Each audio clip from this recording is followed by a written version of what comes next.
Magandang araw, grade 7 learners, mga magulang, mga Valenzuelanos, at sa ating panauhin sa araw na ito. Tayo ngayon ay nasa ika-4 na linggo na ikatlong markahan ng ating FB Live discussion. Kasama natin ang ating kagalang-galang na Mayor Rex Gatchalian at 10 ng Division Office of Valenzuela upang ilunsad ang mga aralin na makakatutulong sa inyo sa gitna ng pandemya. Ako, si Ginoong Jason P. Delechos mula sa Karuhatan National High School, guro sa Araling Panlipunan 7. Sa araw na ito, ako ang inyong magiging guro at inaasahan ko na hindi lamang kayo manonood, bagkus makikinig at matututo rin. Maaari niyong i-comment sa ibaba ang inyong mga sagot o ideya sa bawat tanong at paksang aking ibabato mamaya.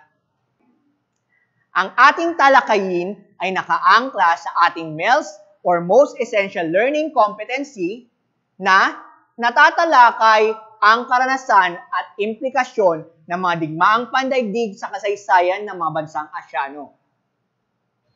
Ito ay may tiyak na layunin na mga una, naiisa-isa ang ideolohiya na may kaugnayan sa malawakang kilusang nasyonalista at ikalawa, natutukoy ang matinding epekto ng mga digmaang pandaigdig sa paglawak ng mga kilusang nasyonalista.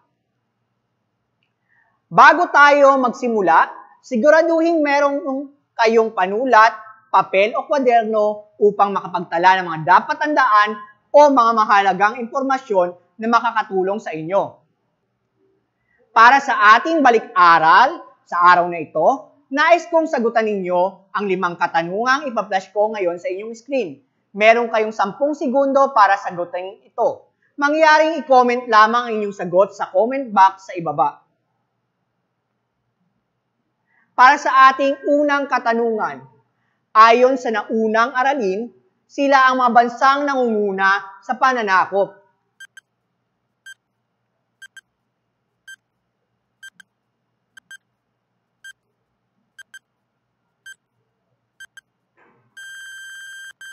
Magaling! Ang sagot ay Portugal at Spain. Para sa ating ikalawang katanungan, ang blank ay ang pananakop sa isang mahinang bansa ng malakas na bansa.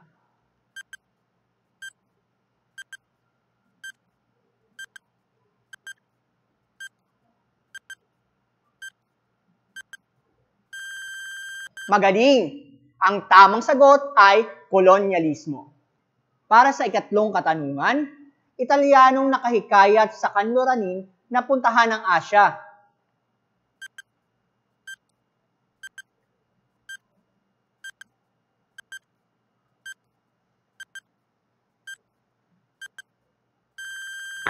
Magaling! Ang tamang sagot ay Marco Polo. Para sa ating ika-4 na katanungan, kilusang pilosopikal na makasinging na nagbibigay diin sa kaalamang klasikal ng Greece.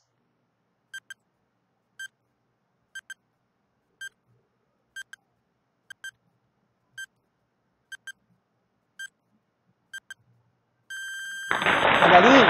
Ang tamang sagot ay Renaissance. Para sa ating ika-5 at huling katanungan para sa ating balik-aral, kilusang inilunsad ng simbahan upang bawiin ang banal na lugar na Jerusalem.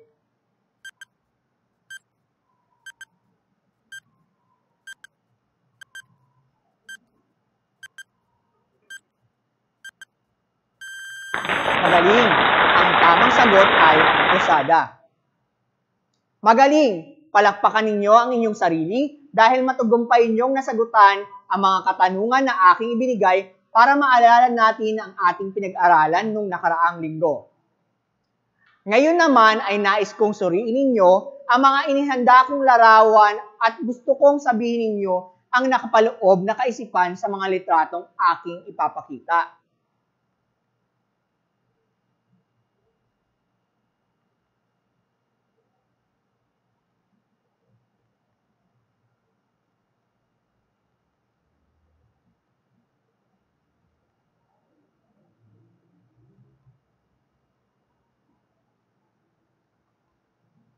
Ano kaya ang kaisipang nakapaloob sa mga larawan?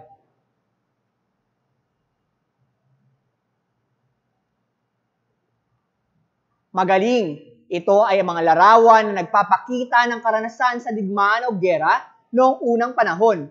Maaaring ito ay giyera sa pagitan ng dalawa o higit pang bansa o digmaan ng dalawang grupo na di magkasundo sa loob ng isang bansa.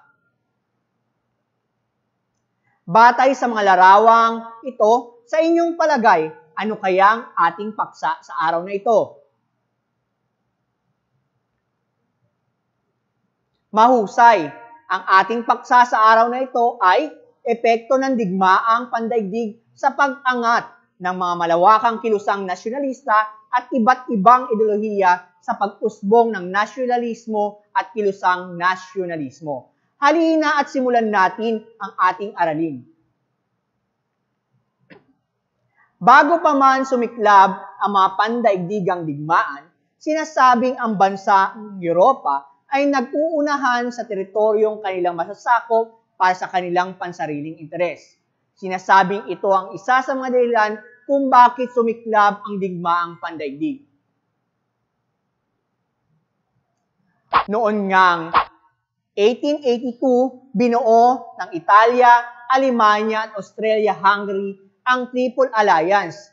Lumagda ang mga ito sa kasunduan na sila'y magkakaloob ng suportang militar sa isa't isa kapag may digmaan. Ang kasunduang ito ay kapwa sa depensibo at konserbatibong katayuan. Naglalayong itong pigilang ang limang bansang magbanta sa kanilang. Bilang tugon naman ng Triple Alliance, itinatag ang Triple Ententeng Britanya, Pransya at ang Russia. Bago ito, may alyansa ng nalikha noong 1894 sa pagitan ng Russia at Pransya. Nag-umpisang makipag-ugnayan sa isa't isa noong 1904 ang Britanya at Russia at nagkasundo na magkaroon sila ng Entente Cordial or Friendly Agreement sa pamamagitan ni Foreign Minister Sir Edward Grey na isama noong 1907 ang Britanya sa alyansa na tinawag na Triple Entente. Sa pamamagitan nito ay napagkasunduan ang tatlong bansa na dati ay magkakalaban.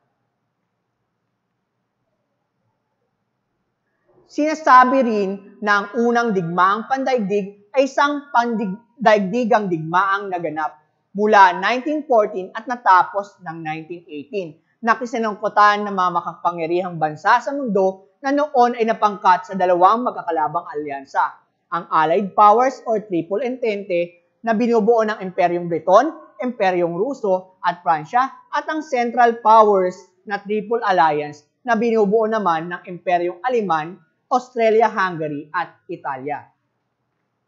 Pero paano at ano nga ba ang dating hudyat at dahilan kung bakit sumiklab ang mga pandaigdigang digmaang ito? Tara at ating alamin. Ayon sa mga talang kaganapan na mababasa sa iba't ibang libro at latahing pangkasaysayan, noong ika-28 ng Hunyo taong 1914 sa Sarajevo, capital ng Bosnia-Herzegovina, pinaslang ang tagapagmana ng tronong Austria-Hungary na si Archduke Franz Ferdinand at kanyang asawa na si Sophie.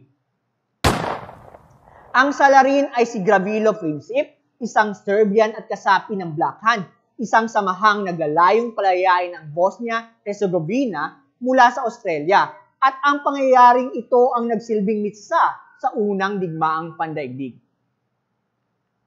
Sa udyok ng Germany, pinanagot ng Austria ang Serbia. Nagbigay ito ng ultimatum na nabigong tuparin ng Serbia. Dahilan ito upang magdeklara ang Australia ng digmaan laban sa Serbia at bilang paghahanda, nagpadala ang kaalyadong Russia ng Serbia ng hukbo sa Austria at Germany. Itinuturing na ang Germany ang mahakbang na ito bilang isang deklarasyon ng digmaan. Hindi na rin hinintay ng Germany na kumilos ang kaalyadong France ng Russia, nagdeklara din ito ng digmaan sa France. Ngayon naman, kamustahin natin ang India sa panahon ng unang digmaang pandaigdig. Bagamat daw nakasentro sa Europa ang digmaan, naapektuhan pa rin ito sa Asia. Tulad sa India, ang nasyonalismo at pangkalayaang kilusan ay nagkaisa at tumulong sa panig ng Allies. nagpadala sila ng mga Indian sa labanan sa ilalim ng opisyal na Ingles. Kalinsabay nito ay nagkaisa rin ang mga kilusang Muslim at Hindu, pansamantala nilang isinantabi ang hindi pagkakasundo-sundo dahil kapwa nila hinahangad na mabigyan ng karapatang mamahala sa kanilang sarili. Pinangunahan ni Gandhi ang kilusan sa pamamagitan ng mapayapang pamamaraan ayon sa Satyagraha or non-violence. Sa panahon ding ito, sinasabing sa pamamagitan naman ng bansang Iran, ang Russia at Great Britain ay nagsagawa ng pag-atake sa Ottoman Empire na nakipag-alyado sa Germany sa kabila nito. Ang Iran ay walang pinanigan. Ang digmaang ito ay nag-udlot sa malawakang pagkasira ng mga pamayanan, ari-arian, pagpatay ng maraming Iranian at nagdulot ng pagkagutom. Ang kawalan ng pagkilos ng pamahalaang Iran, ang pagkakataong ito ay nagbigay daan sa malawakang pag-aalsa at pagkilos ng mamamayan na humingi ng kalayaan para sa Hilagang Iran noong 1915 hanggang 1921. Taong 1919 naman, iniling ng Great Britain sa punong ministro ng Iran na lumagda sa isang kasunduang magbibigay ng malawak na kapangyarihan sa pagkontrol ng ekonomiya, politika at pangmilitar sa bansang Iran. Ang kasunduan ay mabibigyan daan sana sa pagiging ganap na protektadong bansa ng Iran sa Great Britain. Ang pangyayaring ito ang nagbigay daan upang magalit ang mapangkat ng nasyonalista at pamahalang Iran sa pamamagitan ng pagbatiko sa kasunduang ito sa mga pahayagan at pag-aalsa ay napigilan ang nasabing kasunduan noong 1926. Samantala, nang natalo sa digmaan ang Central Powers sa Versailles, France, kasunod nito ay isang kasunduang tinatawag na Treaty of Peace or Treaty of Versailles na nagudyat sa formal na pagtatapos ng digmaan. Matapos ang unang digmaang pandaigdig at pagbagsak ng Imperyong Ottoman, isa sa mga naging epekto nito ay ang pagpasok ng mga kanluraning bansa sa kanlurang Asya. Natuklasan ang mga mina ng langis sa kanlurang Asya noong 1914 na naging dahilan upang maging interesado ang mga kanlurang bansa dito at magtatag ng sistemang mandato. Ibinigay sa France ang mandato para sa Syria at Lebanon. Samantalang napasakamay naman ng Ingles ang mandato para sa Palestine. Ang mga lokal na pamamahala sa bansang ito ay nanatili ngunit pinamahalaan naman ng mga dayuhan ang aspektong pang-ekonomiya. Nanatiling malaya ang ibang bansa sa kanlurang Asya ngunit hindi pa rin nakaligtas sa kontrol ng mga kaunlaraning bansa. Isang halimbawa nito ay ang pamumuno ni Haring Ibn Saud sa Saudi Arabia habang lahat ng kumpanyang naglilinang ng langis ay pag-aari naman ng dayuhan. At noon ngang 1917, ipinalabas ang Balfour Declaration ng mga Ingles na kung saan nakasaad ang Palestine ay bubuksan sa mga Jew at Israelites upang maging kanilang tahanan or homeland. Ito ang naging dahilan upang magkaroon ng hindi pagkakaunawaan ang mga Muslim at Jew na nooy nagsimula magsibalik sa kanlurang Asya mula sa Europa. Pagkatapos din ng unang digmaang pandaigdig, lumakas sa bansang India ang kilusang nasyonalismo na naging daan upang magkaisang pangkat ng Hindu at Muslim. Nagkaroon ng malawakang demonstrasyon, boycott at hindi pagsunod sa kautusan ng Ingles sa bansang India na siyang naging dahilan upang bigyan ito ng otonomiya. Samantalang, ang ikalawang digmaang pandaigdig ay isang pandaigdigang labanan na nagsimula noong 1 ng Setyembre taong 1939 sa Europa. Natapos ito noong 2 ng Setyembre 1945 at nasangkot ang karamihan ng mga bansa sa daigdig at bawat kontinente na may naninirahan. Tinuturing ito na pinakamalawak, pinakamahal at pinakamadugong labanan sa kasaysayan ng sangkatauhan. Maaalala ang mga bansang lumahok sa digmaan ay nagbuhos ng napakaraming puwersang militar upang lupigin ang bawat kalaban. Ayon sa mga talang kasaysayan, 1 linggo bago magsimula ang digmaan, ang kasunduang Molotov-Ribbentrop ay nilagdaan ng dalawang magkalaban, ang Alemanyang Nazi at Unyong Soviet. At sumang-ayon sila sa dibisyon ng teritoryong naisakupin sa Poland.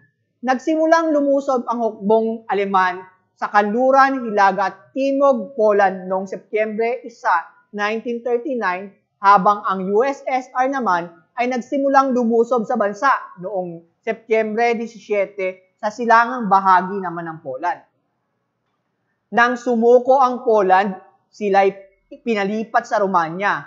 Ang hukbong Nazi ay aktibo sa digmaan mula 1939 hanggang 1940 at halos nakontrol ang maraming bansa sa Europa. Sinasabi din na ang ikalawang digmaang daigdig ay pinangunahan ng dalawang makapangyarihang alyansa. Ito ay ang makapangyarihang Axis ng ikalawang digmaang pandaigdig o Axis powers, na isang samahan ng militar ng bansang nagnanais kontrolin ang buong mundo. Pinamumunuan ito ng Italia sa ilalim ni Benito Mussolini, Alemanya sa ilalim naman ni Adolf Hitler, at ng Hapon sa ilalim ni Emperador Hirohito. Sila ay pumirma sa kasunduang tutulungan nilang isa't isa kung sakaling atakihin sila ng kapangyarihan ng magkakaalyansang bansa or allied powers. Napagkasunduan na hatiin nila ang mundo. Ang Europa ay paghahatian ng Alemanya at Italia at ang Asya naman ay ang sa Hapon.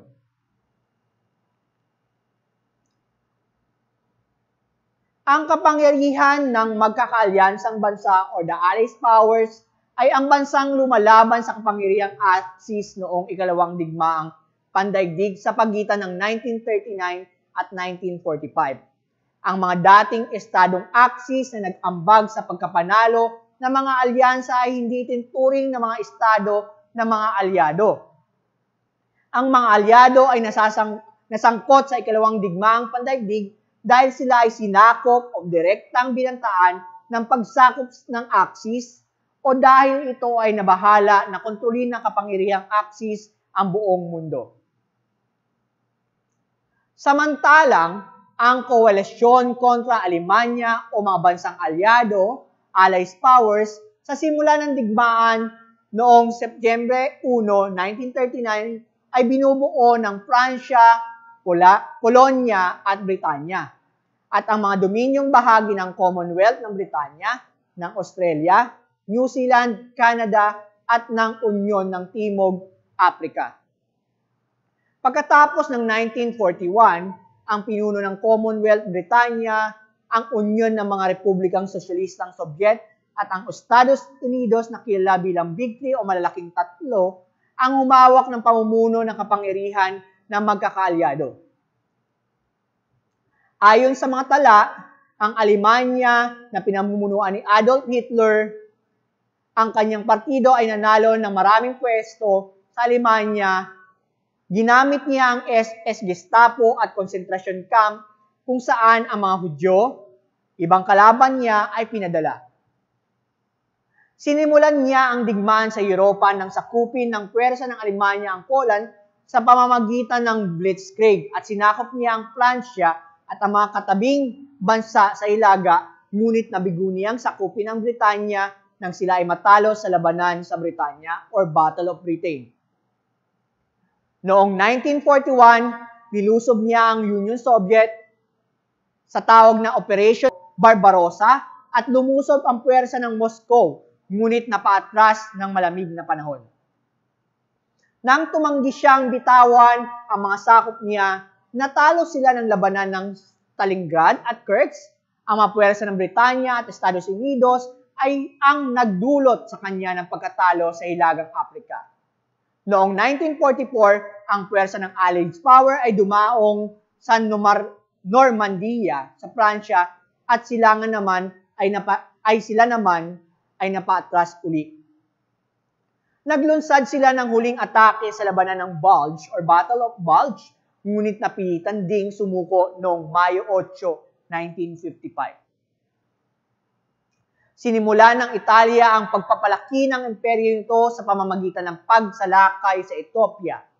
Sinuportahan din ng Italia si Franco sa digmaang sibil ng Espanya at sinimahan din ang Alemanya sa kapangyarihang Axis. Nilusob din ng Italia ang Albania, Gresya at Hilagang Afrika. Si Benito Mussolini ay inaresto noong 1943 ngunit pinalaya siya ng mga Aleman at ginawa siyang pinuno ng gobyernong Papet.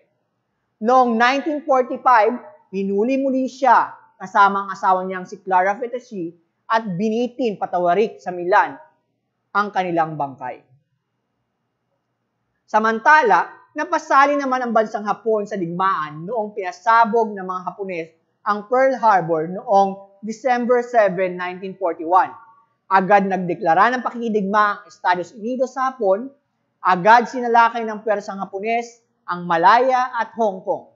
Isinunod nila ang Singapore, silangang Indias ng Olanda, Pilipinas at ang Burma. Ngunit ang pagkapanalo ng pwersa ng Estados Unidos sa Guadalcanal ang nagtapos sa pagpapalaki ng imperyo ng Hapon. Pagkatapos, isa-isang pinalaya ng pwersa ng Estados Unidos ang mabansang sakop ng Hapon. Tinangka ng Allied power na sakupin ang Hapon, ngunit hindi ito natuloy dahil sa pagbagsak ng bombang atomika sa mga bayan ng Hiroshima at Nagasaki. Kaagad sumuko ang Hapon upang mailigtas ang bansa sa panganib. Sa pagtatapos ng ikalawang digmaang pandaigdig, itinuturing lamang ito na unang hindi pagkakaunawaan nang dininig ito ng Security Council ng United Nations. Ito ang nagbigay daan sa Cold War na kinasasangkutan ng United States at kanyang mga kaalyadong kontra sa Russia at kasama rin ang kanyang mga kaalyadong bansa. Tulad din ng World War I, isang India sa mga naapektuhang bansa na kolonya ng England. Ito ay dahil sa minsan na rin niyang binigyan ng suporta ang England sa pakikidigma ng ginawa nito. Si Gandhi at ang kanyang mga kasamahan ay nagprotesta tungkol dito dahil sa ayaw nila ng digmaan. Pagkatapos ng ikalawang digmaang pandaigdig, lalong sumidhi ang pinaglalaban ng mga taga-India para sa kalayaan, ngunit ito ay naging daan upang muling hindi magkaisang Indian. Sa paglaya ng India noong 1947, nahati ito sa dalawang pangkat, ang pangkat ng mga Hindu at ang pangkat ng mga Muslim. Ang India para sa Hindu at Pakistan para sa mga Muslim. Maituturing na ang pinakamahalagang pangyayari na ganap sa Asia ay ang pagtatapos ng ikalawang digmaang pandaigdig. Dahil dito, inaasahang makakamit ng bansa o ng mga bansa sa Timog at Kanluran Asya ang kalayaan. Sinasabi ding dahil sa pag-usbong ng mga nasyonalismo at kilusang nasyonalista sa panahon ng digmaang pandaigdig, iba't ibang ideolohiya ang nabuo sa iba't ibang panig ng mundo. Ilan dito ay ang ideolohiyang pang-ekonomiya na nakatuon sa mga patakarang pangkabuhayan ng bansa at paraan ng paghahati-hati ng kayamanan nito sa mamamayan. Ilan sa mga halimbawa nito ay ang kapitalismo na tumutukoy sa isang sistemang pangkabuhayan at ang sosyalismo na isang doktrina na nababatay sa patakarang pang-ekonomiya kung saan ang pamamalakad ng pamahalaan ay nasa kamay ng isang grupo. Samantala, ang ideolohiyang pampolitika naman ay nakapokus sa paraan ng pamumuno at sa paraan ng pagpapatupad ng mamamayan. Nauugnay ang politikal na ideolohiya sa mga kilusan para sa panlipunang pagbabago.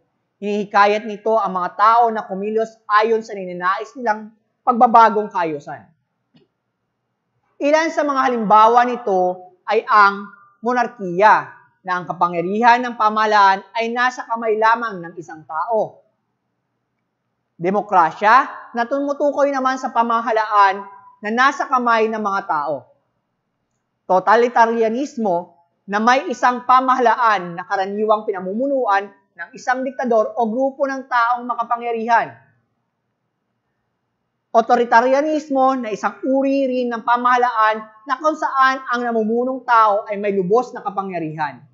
At ang huli ay ang komunismo na isang kaisipan na unang nilinang ni Karl Marx, isang alemang pilosopo at pinayabong naman ni Nikolai Lenin ng Unyong Sobyet at ni Mao Zedong ng China. Sa pagtatapos ng ating talakayin, dapat nating isaisip ang mga sumusunod. Napakaraming pangyayari ang mga naganap sa Timog at Kanlurang Asya. Bago at matapos ang una at ikalawang digmaang pandaigdig, lalo na sa aspetong pampolitika at pang-ekonomiya. Ang ilan sa mga ito ay ang mga sumusunod. Pag-usbong ng mga kilusang mapagpalaya, pag-usbong ng ideolohikal na pakikidigma sa pagitan ng mga komunista at kapitalista ng mga bansa, at huli, pagbuo ng mga samahang internasyonal. Matindi man at katakot-takot ang naging epekto ng dalawang digmaang pandaigdig at maraming buhay, ari-arian at pag-asa ang nawasak dahil sa digmaang ito, ang pangkabuang aral sa naganap ng mga digmaang pandaigdig ay ang ipaglaban ang kalayaan at hindi gumamit ng dahas at walang buhay ang kailangang magwakas. Ngayon naman, para masubok ang inyong natutunan, nais kong inyong kilalanin ang tinutukoy ng bawat pahayag. Mangyaring i-post sa comment box ang inyong sagot sa bawat katanungang aking ipopost. Meron lamang kayong 10 segundo para sagutin ang katanungan matapos kong basahin ang mga ito. Handa na ba kayo? Para sa unang katanungan, sistema ng pamamahala kung saan ang taong bayan ang may kapangyarihang magluklok sa pwesto na magiging pinuno ng bansa.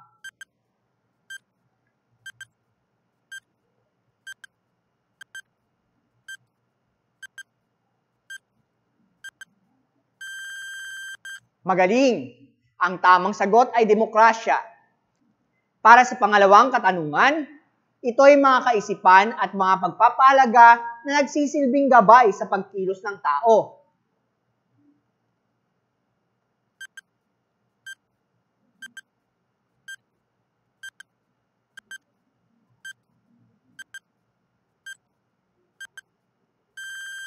Magaling! Ang tamang sagot ay ideolohiya. Para sa ikatlong katanungan, isang kalagayan ng lipunan na nagsusulong ng pagkakapantay-pantay, pagtutulungan at pag-unlad.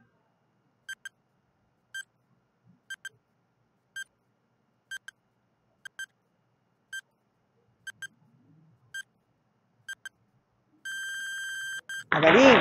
Ang tamang sagot ay sosyalismo. Para sa ikaapat na katanungan, kasunduan na naging hudyat ng pagtatapos ng unang digmaang pandaigdig.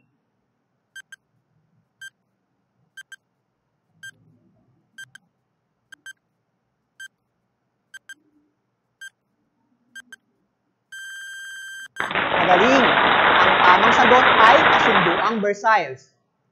At para sa ating huling katanungan, dalawang alyansa ng mga bansa ang nabuo noong unang digmaang pandaigdig. Ang isang alyansa ay binubuo ng Germany, Austria, Hungary na tinatawag din na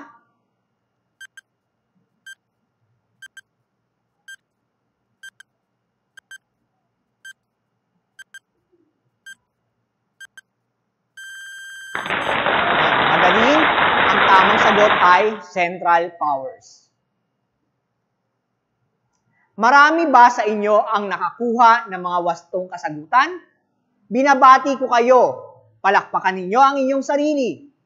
Dito na nagtatapos ang ating talakayan sa araw na ito. Maraming salamat grade 7 learners sa inyong pakikinig at panonood sa Valenzuela FB Live.